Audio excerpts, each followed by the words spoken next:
Look at these exercise set on augmented matrices.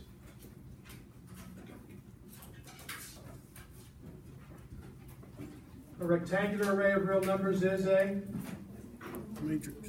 In fact, why isn't it a vector? Because none of our vocabulary even mentioned the word vector. Duh. Okay. What do we know about the matrix? What runs horizontally? And what runs vertically?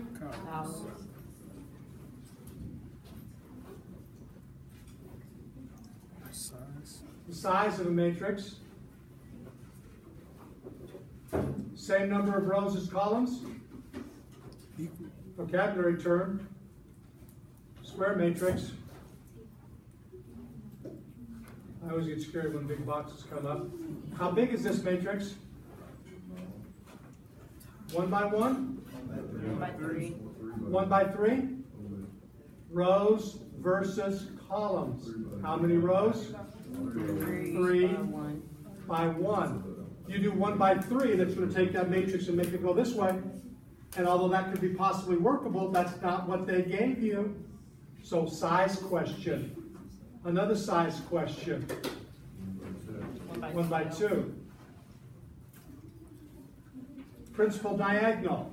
That's the main diagonal that runs upper right, or upper left and lower right. Didn't talk about that. It's not important to us, but it's a question they threw in there anyway. So you know that that one's going to be -4, -6, and 2. And it won't care what order they're in as long as you put commas between each one. Their notation of matrix. A13, no, row 1, column 3. Not A13, not find the 13th element, row 1, column 3. Calculator puts a comma inside there. Just a different notation. Augmented matrix has to have an extra column to hold the constant values.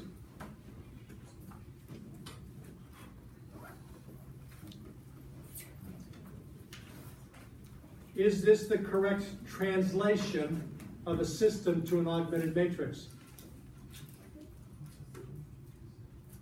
Yes. Still haven't done any work, have you? And you're already almost halfway through the problem. All vocabulary. Now we got some work where they want you to put in Coefficient. the coefficient matrix. So that's only the variable parts of the problem, right? And what do you think the second part of that problem is going to be? 9, 2, 8, 5. The constant parts. So what goes here? 5. 2. -8. And obviously, 5 goes there. 9. 9, 2. -8. 2, -8, 3.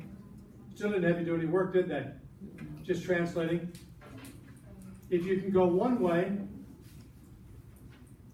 do you need to break down the steps, or could you do it all at one time? One time. Ooh, how big is this matrix? 3 by 4. Well, look at the grid. Aren't there 3 rows? And aren't there 4 columns? So is this just a translation problem as well? Yes.